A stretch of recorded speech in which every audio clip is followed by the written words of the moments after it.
Hello class 7 students, कैसे हैं आप सब। आई होप आप सब बढ़िया होंगे। तो आइए हम एक और केंद्रीय विद्यालय संगठन में आया हाफ ईयरली का 25-26 का पेपर सोल्व कर लेते हैं। देखिए क्लास 7 का साइंस और मैथ्स का पेपर तो कुछ जगहों पर कुछ रीजन्स में तो कल ही है, मतलब आपकी 11 सितंबर को है। इसलिए हमने इमीडिएटली ये निर्णय लिया कि हम आज ही मैथ्स और साइंस का पेपर अपलोड कर देंगे। तो इसके बाद आपको मैथ्स का पेपर भी मिल जाएगा। अभी आपके सामने जो पेपर है वो 60 मार्क्स का होगा और इसकी टाइम ड्यूरेशन होगी 1.5 आवर। तो आइए अपना क्वेश्चन पेपर सोल्व करते हैं बिना टाइम वेस्ट किए। Welcome to Concept Wise YouTube channel. Section A की तरफ बढ़ते हैं। देखो पेपर को सोल्व करने का हमारा मोटिव ये है कि आपका रिवीजन अच्छा हो जाए। कुछ चीज़ें हमें ध्यान में रखते हुए पेपर को सोल्व करना चाहिए, जैसे कि पेपर से हमें सोल्व करने के बाद क्या प्राप्त होगा। पहला, एक तो हमारा रिवीजन अच्छा हो जाएगा, क्योंकि पेपर से पहले जो आपने पढ़ा है वो आपको आ जाना चाहिए। जो आपको नहीं आता है या आपने नहीं पढ़ा और मोस्ट इम्पॉर्टेंट है तो वो आपको पेपर में टकरा जाएगा। तो मोस्ट इम्पॉर्टेंट कॉन्सेप्ट्स या क्वेश्चंस आपको मिल जाते हैं। इसी के साथ क्या मिलता है, आपको अप्रोच मिलती है पेपर को सोल्व करने की, जिसकी आपको सबसे ज़्यादा नीड होती है इस टाइम पर। तो आइए क्वेश्चन पेपर सोल्व करते हैं। सेक्शन ए की तरफ बढ़ते हैं। एमसीक्यूज आपके सामने। विच of the following turns turmeric paper red. तो आपके सामने 4 ऑप्शन है, soap solution, vinegar, lemon juice और कर्ड। तो टर्मेरिक जो आपका पेपर होता है ये नेचुरल इंडिकेटर होता है, ये बात आपको पता है। तो जो नेचुरल इंडिकेटर, कोई भी इंडिकेटर है वो सेम वर्क करेगा, बस ये नेचुरल इंडिकेटर है क्योंकि ये टर्मरिक पेपर है। अब देखिए कि जो भी इंडिकेटर होगा वो कब कैसे बदलेगा। तो आपको पता है जब टर्मरिक पेपर को बेस में डाला जाता है तो वो कैसा होता है, रेड टर्न कर जाता है। रेड भी पर्टिकुलर रेड नहीं होता, वो रेड ब्राउन होता है, लेकिन यहाँ पर रेड है ऑप्शन। तो हमें समझना होगा कि हमारे पास जब भी टर्मरिक पेपर हमारे पास होगा, ये बेस में जाकर अगर ऐड होगा तो क्या हो जाएगा, ये मिलेगा हमें रेड कलर का। और यहाँ पर बेस कौन सा सॉल्यूशन है, सोप सॉल्यूशन। तो ऑप्शन ए बिल्कुल सही होगा, सोप सॉल्यूशन आपका सही आंसर है। क्वेश्चन नंबर 2 की तरफ बढ़ते हैं। In which case the lamp will not glow when the switch is closed. तो जब स्विच को क्लोज, देखो यहाँ पर स्विच बनाया गया है, अब ये ओपन है। जब स्विच को क्लोज कर दिया जाएगा तो सर्किट कंप्लीट होगा। अब देखना है किस किस ऑप्शन में लैम्प ग्लो कर जाएगा। तो पहले ऑप्शन में आप देखो कि हमारे पास क्या है, दोनों देखो, पहले ए और बी में दोनों में नॉर्मल सर्किट है। ठीक है, ए में देखा जाए तो बैटरी और स्विच सही लगे हैं, बिल्कुल बैटरी भी सही है, स्विच भी सही है, और बल्ब जल जाएगा जब भी क्लोज होगा स्विच। ठीक है, तो ये जल जाएगा, बल्ब ग्लो कर जाएगा। यहाँ पर आप देख रहे हो कि बैटरी उल्टी लगाई गई है, लेकिन ये जो सेल लगाई गई है ये उल्टी लगाई गई है, लेकिन बल्ब पर इस बात का कोई फर्क नहीं पड़ता। तो यहाँ पर भी जब स्विच क्लोज होगा तो ये ग्लो करेगा। अब आते हैं ऑप्शन सी पर। यहाँ पर सी और डी में क्या है, एलईडी लगाई गई है लैंप की जगह। ये एलईडी का साइन है आपका। तो एलईडी लाइट एमिटिंग डायोड होता है। ठीक है, तो एलईडी सर्किट जो होता है बेसिकली क्या है, ये जो पूरा सर्किट है इसमें एलईडी करंट को सिर्फ एक डायरेक्शन में आने देता है। ठीक है, एक बात समझो कि एक डायरेक्शन में आने देगा, वो भी कौन सी डायरेक्शन में, जिस तरफ उसकी मतलब करंट उस तरफ फ्लो करेगा, जिस तरफ उसकी ट्रायंगल की पॉइंट होगी तभी वो जलेगा। ठीक है ये बात। तो सी में बैटरी उल्टी जोड़ी गई है, करंट फ्लो नहीं होगा जब स्विच क्लोज कर दिया जाएगा। यहाँ पर जो आपका करंट का फ्लो है वो इस तरफ से स्टार्ट होगा और इधर को निकलेगा और इधर से आके जुड़ेगा। तो यहाँ पर बैटरी सीधी लगाई गई है जिससे कि एलईडी ग्लो करेगी जब स्विच ऑन कर दिया जाएगा, या फिर कह लो स्विच क्लोज कर दिया जाएगा। ठीक है, तो ऑप्शन सी सही है। इसमें आपका स्विच को क्लोज करने के बाद एलईडी नहीं जलेगी। ठीक है, लैंप नहीं जलेगा। क्वेश्चन नंबर 3 पर आते हैं। Which of the following changes is chemical change. तो केमिकल चेंज कौन सा होता है, जिसमें एक नया क्या होता है केमिकल चेंज, जो एक तरह से कह लो कि आप नया एलिमेंट या नया कंपाउंड बनाता है। तो बर्निंग से नया सब्सटेंस बनता है, कार्बन डाइऑक्साइड प्लस ऐश बनता है, जो कि एक केमिकल चेंज है। तो आप फ्रीजिंग वाटर देखो, वाटर फ्रीज होने के बाद भी वाटर ही रहेगा। इवेपोरेशन ऑफ परफ्यूम, वो परफ्यूम ही रहेगा, वो किसी और कंपाउंड में चेंज नहीं होता। बर्निंग ऑफ कोल और मेल्टिंग वैक्स, मेल्ट होने के बाद वैक्स आपकी सिमिलर रहेगी, वही कंपाउंड रहेगा, वही सब्सटेंस रहेगा वो अपने आप में। और अगर बात करें बर्निंग कोल की तो वो क्या बन जाएगा, कार्बन डाइऑक्साइड प्लस ऐश बन जाएगा। तो यहाँ पर क्या होगा, जो सब्सटेंस है वो चेंज हो जाएगा पूरी तरह से। ठीक है, नया सब्सटेंस बन जाएगा। तो ऑप्शन सी बिल्कुल सही होगा, ये अपने आप में एक केमिकल चेंज है। क्वेश्चन नंबर 4 की तरफ बढ़ते हैं। Which fiber is obtained from silkworm. तो सिल्क वर्म से हम कौन सा फाइबर ऑब्टेन करते हैं, तो आपको पता है सिल्क वर्म से ऑप्शन डी सिल्क ही ऑब्टेन करते हैं। ठीक है, सिल्क वर्म अपने ककून में सिल्क फाइबर बनाता है जो फैब्रिक बनाने में यूज होता है। क्वेश्चन नंबर 5 की तरफ बढ़ते हैं। Which of the following metal is use to make cooking utensils. Option A aluminium, option B gold, silver और जिंक। तो ऑप्शन ए बिल्कुल सही होगा। लेकिन एल्यूमिनियम हार्मफुल होता है बट एज अ यूटेंसिल आज तक यूज़ करते आ रहे हैं हम इसको। तो ऑप्शन ए एल्यूमिनियम, वो भी क्यों? क्योंकि एल्यूमिनियम हीट का अच्छा कंडक्टर है और हल्का है और सस्ता है, तो इस वजह से ये बेस्ट यूटेंसिल एज अ, तो ये मेटल बेस्ट है for use to make cooking utensils. ठीक है, क्वेश्चन नंबर 6 की तरफ बढ़ते हैं। 6 कहता है कि which acid is present in curd. तो आपको पता है कर्ड में पहले लैक्टिक, आपका जो लैक्टोस होता है उसमें चेंज हो जाता है लैक्टिक एसिड में। तो बैक्टीरिया कर्ड में लैक्टोस को लैक्टिक एसिड में कन्वर्ट करते हैं। तो इसके बाद हम कह देंगे कि कर्ड में कौन सा एसिड होता है? Lactic acid, option C. Question number 7 की तरफ बढ़ते हैं। Galvanization is the process of coating iron with. तो गैल्वेनाइजेशन एक तरह से ये मान लो आप कि वो प्रोसेस है जो आयरन को रस्ट होने से बचाता है, जिसकी वजह से, या कह लो कि ये वो कारण है जिसकी वजह से आयरन पर रस्ट नहीं लगता। कब? जब हम आयरन पर जिंक की कोटिंग कर देते हैं। तो ऑप्शन डी बिल्कुल सही होगा, जिंक हमारा सही ऑप्शन है। क्वेश्चन नंबर 7 जो गैल्वेनाइजेशन प्रोसेस है ये बेसिकली आयरन को रस्ट होने से बचाती है, जिंक की। ठीक है, आयरन पर जिंक की कोटिंग कर दी जाती है जो आयरन को रस्टिंग से बचाती है। नेक्स्ट क्वेश्चन तरफ बढ़ते हैं। Question number 8 which of the following is not an insulator. इनमें से कौन सा? देखो, एक इंसुलेटर होता है, एक कंडक्टर होता है। इंसुलेटर वो जिससे करंट पास नहीं हो सकता और कंडक्टर वो जिससे करंट पास हो सकता है। ठीक है, इसका डीप मीनिंग तो कुछ और होता है, लेकिन ऊपर ऊपर से आप समझ सकते हो। तो आपके पास बेस्ट इसमें बताना है कौन सा इंसुलेटर नहीं है, मतलब किस कंडक्टर की बात पूछी गई है कि कौन सा कंडक्टर है। जो इंसुलेटर नहीं होगा वो कंडक्टर होगा अपने आप में। तो would insulator, rubber insulator, plastic insulator, but iron nail it's a conductor. तो ऑप्शन डी बिल्कुल सही होगा, आयरन नेल। क्वेश्चन नंबर 9 की तरफ बढ़ते हैं। Which of the following changes is reversible. Option A rusting of iron, burning of paper, dissolving sugar in water और cooking of food. तो ऑप्शन सी बिल्कुल सही है, डिसॉल्विंग शुगर इन वाटर। देखो, ये अपने आप में एक फिजिकल चेंज है, लेकिन बाकी सब केमिकल चेंज है। तो रस्टिंग ऑफ आयरन ये वापस नहीं हो सकता, रिवर्स नहीं हो सकता। बर्निंग ऑफ पेपर, आप पेपर को जला दोगे, राख बनने के बाद वो पेपर वापस सही नहीं हो सकता। और फूड एक बार कुक हो गया, पक गया, तो वो वापस से नेचुरल अपने लुक में नहीं आ सकता। तो डिसॉल्विंग शुगर वाटर में क्या होती है? सिर्फ घुल जाती है, कोई नया सब्सटेंस नहीं बनता, फिजिकल चेंज होता है। और अगर आप उसको धूप में रख दो तो पानी उड़ जाएगा और आपकी शुगर बच जाएगी। क्वेश्चन नंबर 10 की तरफ बढ़ते हैं। Silk is mainly produced in. तो कौन सा स्टेट है जहां पर सिल्क मेनली प्रोड्यूस की जाती है? ऑप्शन बी, कर्नाटका में। इंडिया का सबसे बड़ा सिल्क प्रोड्यूसर स्टेट है। ठीक है, option B, Karnataka. Section B की तरफ बढ़ते हैं। Very short answer type questions आपके सामने 7 क्वेश्चन होंगे, 2-2 नंबर के। अच्छा, जब हमारे पास 2-2 नंबर के क्वेश्चंस आते हैं तो आपको याद रखना है कि इनको या तो 2 पॉइंट्स में लिखना है आपको, या एटलीस्ट 3 to 4 लाइन्स में लिखना है आपको। क्वेश्चन नंबर 11 कहता है डिफाइन करो बेस को विद 2 एग्जाम्पल्स। तो आपको बेस को डिफाइन करना, आइए। अ बेस आप लिख लीजिए, a base is a substance that test bitter. तो बेस क्या है? एक सब्सटेंस है जो बिटर टेस्ट में बिटर होता है, फील्स सोपी जैसा फील होता है, साबुन जैसा चिपचिपा, और turn red litmus to blue. तो रेड लिटमस पेपर को ब्लू में टर्न कर देता है उसके कलर को। और अगर एग्जाम्पल की बात करें तो सोप सॉल्यूशन, बेकिंग सोडा और बेकिंग सोडा। नेक्स्ट, अगर एक बार और मैं बता दूं आपको, बेसिस एसिड के ऑपोजिट होते हैं। इनकी एक प्रॉपर्टी होती है कि वो रेड लिटमस को ब्लू करते हैं, बस ये इतना याद रख लो। ठीक है, नेक्स्ट क्वेश्चन तरफ बढ़ते हैं। अब देखो, हमने एग्जाम्पल भी दे दिए, 2 एग्जाम्पल हो गए और 2 लाइन में इसको एक्सप्लेन कर दिया। तो हमारा 2 नंबर का क्वेश्चन तैयार हो गया, आंसर तैयार हो। 11th के बाद क्वेश्चन नंबर 12 पर आते हैं। 12th क्वेश्चन कहता है what happens if we connect the wires of a cell directly without a bulb. क्या होगा अगर हम डायरेक्ट सेल से कनेक्टेड तार को मिला दे बिना बल्ब। तो आपको पता है शॉर्ट सर्किट में एनर्जी बर्बाद होती है और सेल खराब हो सकता है। तो इसको लिखेंगे आप, तो आंसर लिखेंगे आप, it will cause a short circuit, the cell will get discharge quickly and may become hot और डैमेज। ठीक है, आइए नेक्स्ट क्वेश्चन तरफ बढ़ते हैं। Question number 13, write 2 uses of wool.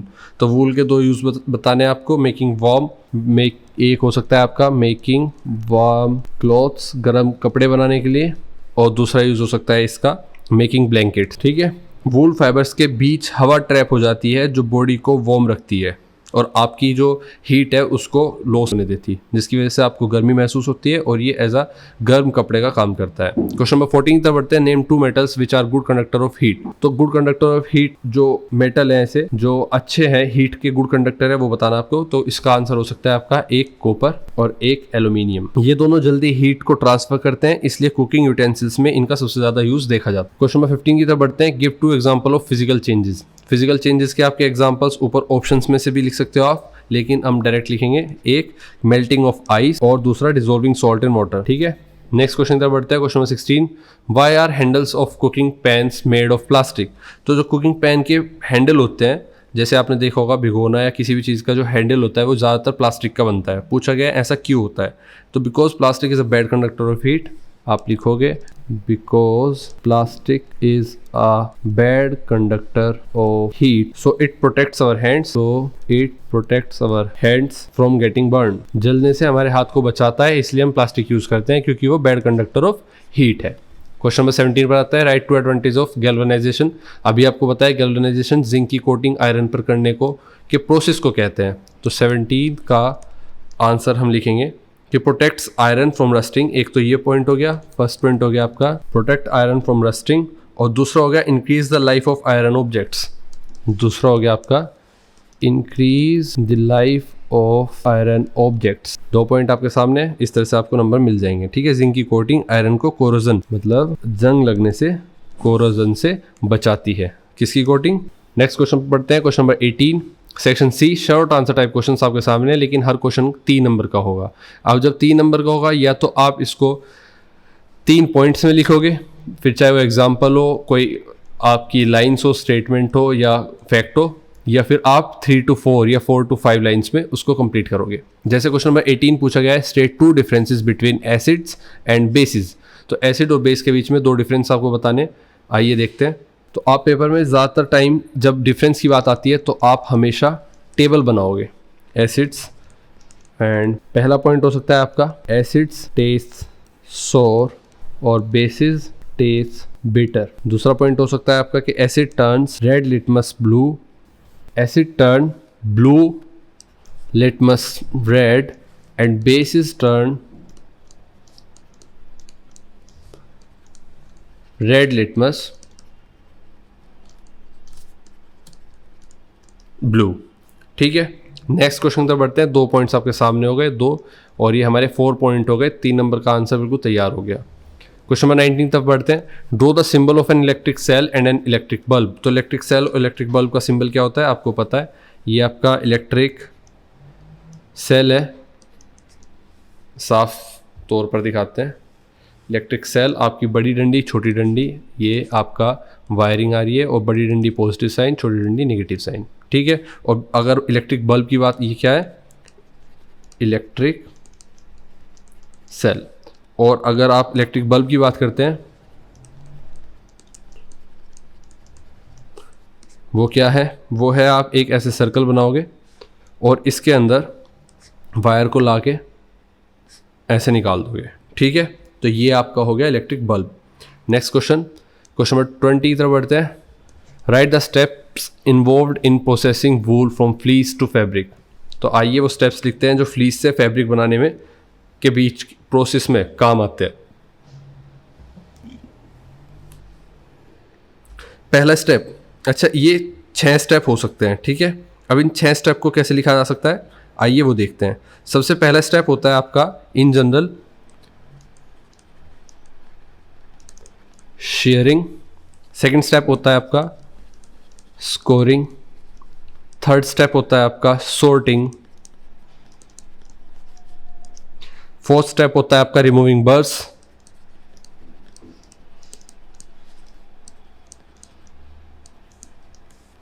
Fifth step होता है आपका dyeing, and sixth step last step होता है आपका स्पिनिंग इनटू यार्न।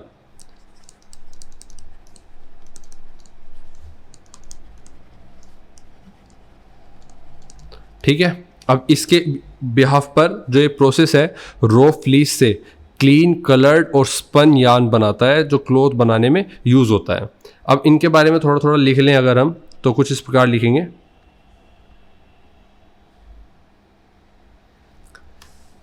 स्टेप 1 जो है हमारा शेयरिंग का, the fleece of the sheep, इसको लिखेंगे हम the fleece of the sheep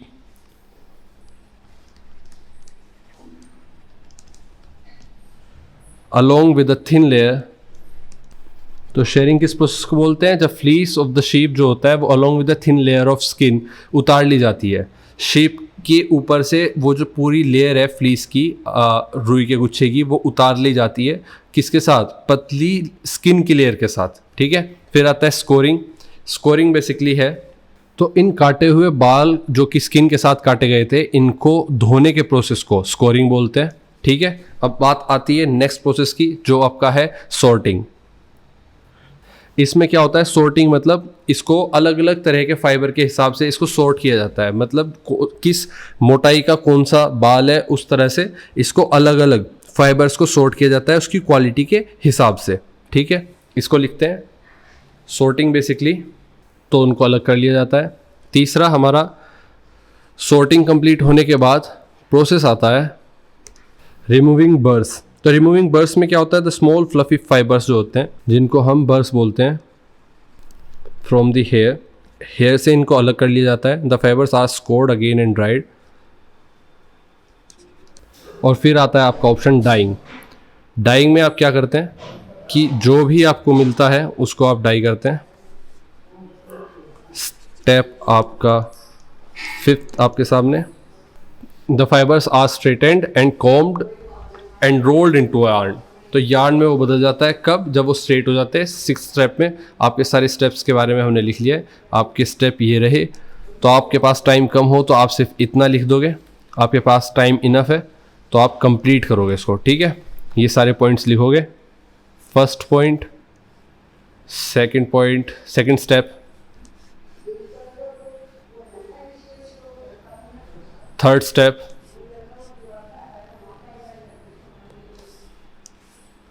fourth step, fifth step आपका सामने, और ये सिक्स्थ स्टेप। ठीक है, तो बेसिकली कहा क्या गया है कि शीप के बॉडी से वूल लेने के लिए पहले उसका फ्लीस मतलब बाल प्लस स्किन का पतला लेयर काट कर अलग किया जाता है। फिर उसे क्लीन किया जाता है, जिसको हम स्कोरिंग बोलते हैं। अलग अलग क्वालिटी के फाइबर्स को सॉर्ट किया जाता है, फिर उसके बर्स मतलब छोटे कांटे या धूल हटाई जाती है। डाई करके रंग लगाया जाता है, और फाइनली कॉम्बिंग प्लस रोलिंग करके यार्न मतलब धागा बना दिया जाता है, जो फैब्रिक बनाने में यूज होता है। ठीक है, नेक्स्ट क्वेश्चन तरफ बढ़ते हैं। क्वेश्चन नंबर 21 की तरफ आते हैं। Give 3 differences between physical and chemical changes. इसमें भी आप टेबल बनाएंगे फिजिकल और केमिकल चेंजेस के लिए। एक तरफ आप लिखोगे फिजिकल चेंजेस और एक तरफ केमिकल चेंजेस। फिजिकल चेंजेस में आप physical changes are usually reversible.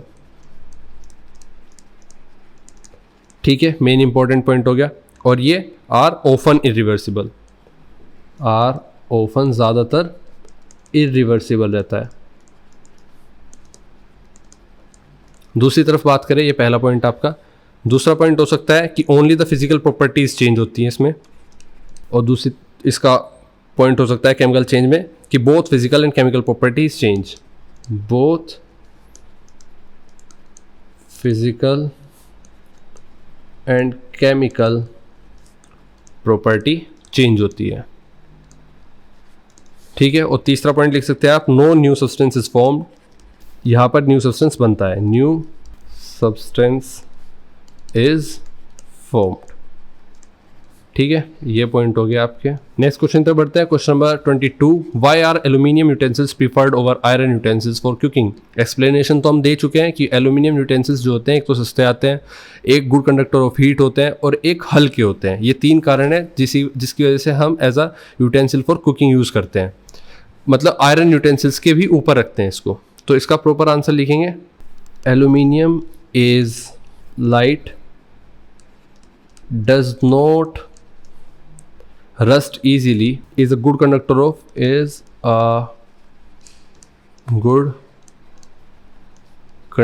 of heat, and is cheaper than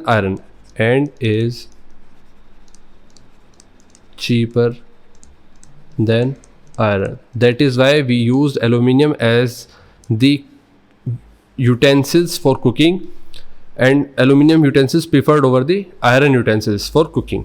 ठीक है, क्वेश्चन नंबर 23 पर आते हैं। Explain the process of neutralization with an example. तो न्यूट्रलाइजेशन आपको बताना है एग्जांपल के साथ, ये क्या प्रोसेस होता है। तो न्यूट्रलाइजेशन जो प्रोसेस होता है एसिड और बेस एक दूसरे के अपोजिट होते हैं, जब दोनों रिएक्ट करते हैं तो उनका इफेक्ट जो होता है वो कैंसिल आउट हो जाता है। क्वेश्चन नंबर 23 कह रहा है कि न्यूट्रलाइजेशन प्रोसेस क्या होता है। देखो, जब एसिड और बेस एक दूसरे के अपोजिट होते हैं, जब दोनों रिएक्ट करते हैं तो उनका इफेक्ट कैंसिल आउट हो जाता है और एक न्यूट्रल प्रोडक्ट निकल कर आता है, सोल्ट प्लस वाटर। ठीक है, इस प्रोसेस में हमेशा हीट भी निकलती है जिसको एक्सोथर्मिक रिएक्शन भी बोलते हैं। तो आइए लिख लेते हैं अपना proper answer. Neutralization is when an acid reacts with a base to form salt and water। Example के तौर पर हम लिखते हैं हाइड्रोक्लोरिक एसिड प्लस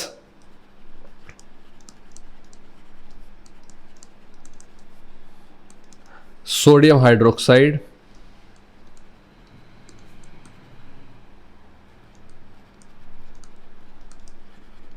जो देता है हमें सोडियम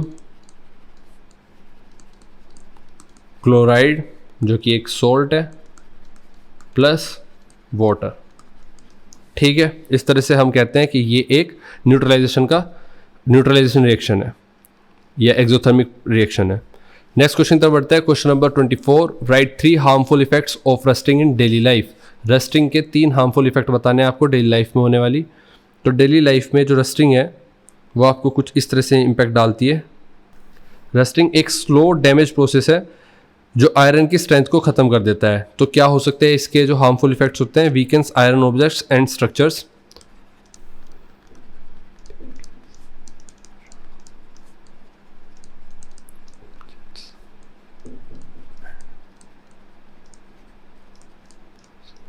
जो कि किसी भी इमारत को गिरने में मदद करते हैं। जब वीक हो जाता है आयरन तो कोई भी ऑब्जेक्ट टूट सकता है और कोई भी स्ट्रक्चर गिर सकता है। दूसरा पॉइंट हो सकता है damages vehicle and machines. Machine और व्हीकल्स आपके डैमेज हो सकते हैं। ये 2 पॉइंट हो गए, 3 लिखने थे आपको। और तीसरा इंक्रीज मेंटेनेंस कॉस्ट हो सकती है। इंक्रीज हो जाती है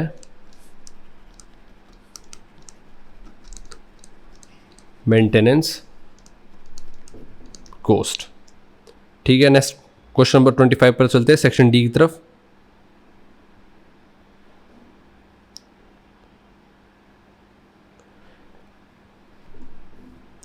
question number 25 case based question आपके सामने पैराग्राफ दिया गया है, न्यूट्रलाइजेशन रिएक्शन दिखाई गई है, इसके बिहाफ पर कुछ क्वेश्चंस पूछे गए हैं। तो पैसेज पढ़ लेते हैं अपना paragraph. When an acid reacts with a base, salt and water are formed, this reaction is called neutralization. अब देखो, आपको अगर नहीं पता न्यूट्रलाइजेशन क्या होता है तो इस तरह से हम अपना स्मार्ट वर्क करते हैं कि कई बार इस पेपर में ही हमारे आंसर्स छुपे होते हैं। तो यहाँ पर न्यूट्रलाइजेशन पूछा गया था, आपको यहाँ से ये लाइन उठाकर यहाँ तक लिख देनी है। During this reaction, heat is produced, making it an exothermic process. Neutralization has many applications in daily life, such as treating indigestion, soil treatment, and factory waste management. तो examples भी हो गए, आपको ये पूरा उठा के लिख देना है। आपका ये प्रॉपर आंसर है 23 का। ठीक है, आंसर करना है इन क्वेश्चंस को। क्वेश्चन ए कहता है what is formed when an acid react with a base. तो आपको पता है salt and water. Question B पूछता है why is neutralisation called an exothermic reaction. क्योंकि because it produce heat, because it produce heat. Question C पूछता है write one use of neutralisation in daily life. तो डेली लाइफ में treating indigestion दिया गया है पहले ही, treating indigestion. Question number D पूछता है कि कौन से प्रोडक्ट्स बनते हैं। सेम इसी तरह से ये कि क्या बनाता है रिएक्ट करके एसिड को बेस के साथ। तो सॉल्ट और वाटर, और यहाँ पर प्रोडक्ट भी हमारे यही रहेंगे, सॉल्ट एंड वाटर। इसके बिहाफ पर हम देखते हैं अपना question number E, how is factory waste treated before disposal. तो फैक्ट्री वेस्ट कैसे ट्रीट किया जाता है डिस्पोजल होने से पहले, मतलब उसको नष्ट करने से पहले उसको कैसे यूज़ किया जाता है? By neutralisation by neutralising acids और bases in the waste before releasing. ठीक है, तो इस तरह से आप फैक्ट्री में वेस्ट को ट्रीट करते हो बिफोर डिस्पोजल। क्वेश्चन नंबर 6 की तरफ आते हैं। सेम क्वेश्चन आपके सामने एक पैराग्राफ दिया गया है, उसके भी आप पर क्वेश्चन से सिल्क प्रोडक्शन की बात की गई है। Silk is obtained from silk worms which feed on mulberry leaves. The worms spin a cocoons of silk fibers around themselves. The fibers are collected by boiling the cocoons, and then silk threads are spun and woven into cloth. India is one of the largest producers of silk in the world. इस तरह से आपने अपना passage पढ़ लिया one go में, और अब क्वेश्चंस पर आते हैं। क्वेश्चन ए कहता है what do silk worms feed on. तो आपको पता है silk worms feed on mulberry leaves. Answer हो जाएगा, आपका आंसर हो जाएगा मलबेरी लीव्स। क्वेश्चन बी कहता है how are silk fibres collected from cocoons। तो by boiling the cocoons, by boiling the cocoons and unwinding the fiber।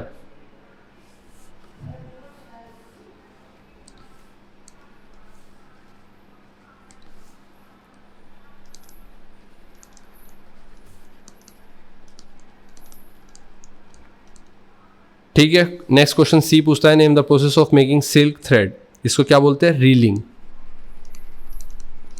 इस process को क्या बोलते हैं? रीलिंग। क्वेश्चन डी कहता है which country is one of the largest silk producer. तो यहाँ पर लिखा है India is one of the largest silk producer of silk in the world. तो आप लिखोगे इंडिया। और last but not least question E कहता है why are silkworms boiled. तो क्यों बॉइल किए जाते हैं? To kill the pupa, to kill the pupa and get unbroken silk fibers and get unbroken silk fibers।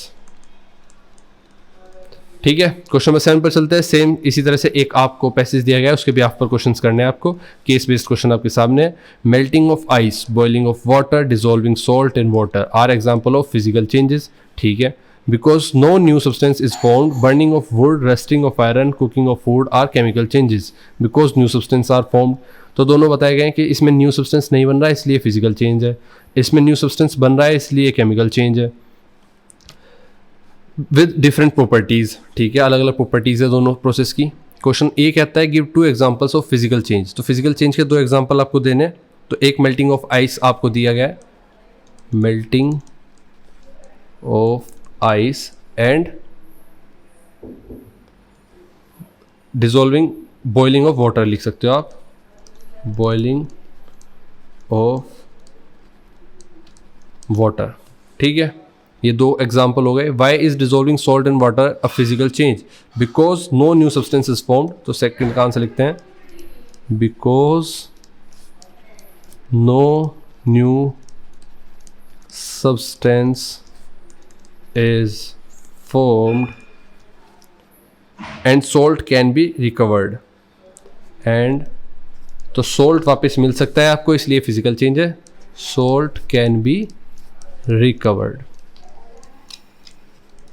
ठीक है, क्वेश्चन नंबर सी की तरफ आते हैं। Give 2 examples of chemical change. Same 2 example of chemical change के देने, जैसे resting of iron हो गया, कुकिंग ऑफ अ फूड, एक केमिकल चेंज है, 2 एग्जांपल हो गए। ठीक है, 1 and 2।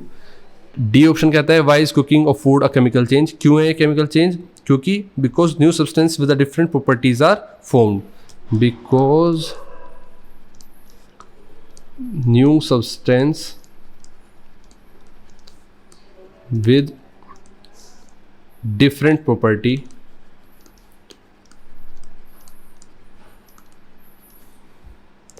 Are formed.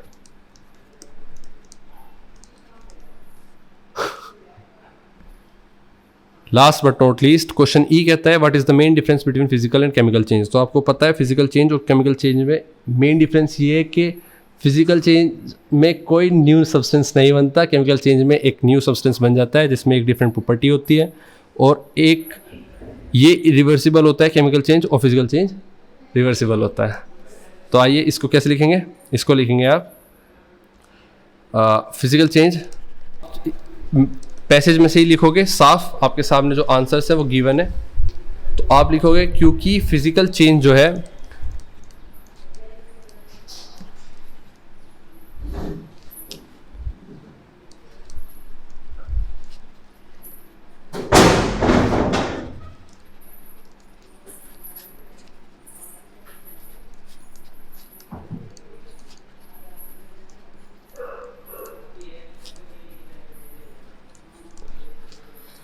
तो इस तरह से हमने अपने 27 क्वेश्चन कंप्लीट किए। आइए, आई होप आपको हेल्प मिली होगी इनको सोल्व करने में, और शायद हमने अपना क्वेश्चन पेपर सोल्व भी कर लिया। हाँ, तो हमारा इस तरह से कंप्लीट होता है साइंस का क्वेश्चन पेपर। आई होप आप सबको हेल्प मिली होगी। तब तक आप तैयारी करते रहिए, और अगर आपको इस पीडीएफ का सेम क्वेश्चन पेपर की पीडीएफ चाहिए तो आप डिस्क्रिप्शन में दिया गया लिंक को ज्वाइन करो, और टेलीग्राम पर जो चैनल दिया गया है उसको ज्वाइन कर लो। हम अपनी कम्युनिटी स्ट्रॉन्ग बना रहे हैं, वहाँ पर आपको एक पीडीएफ प्रोवाइड करा दी जाएगी विद डिटेल्ड सॉल्यूशन। कुछ स्टेप्स फॉलो करके आप अपनी पीडीएफ अवेल कर सकते हो। मिलते हैं आपसे आपकी क्लास के नेक्स्ट क्वेश्चन पेपर को सोल्व करते हुए। तब तक के लिए बाय।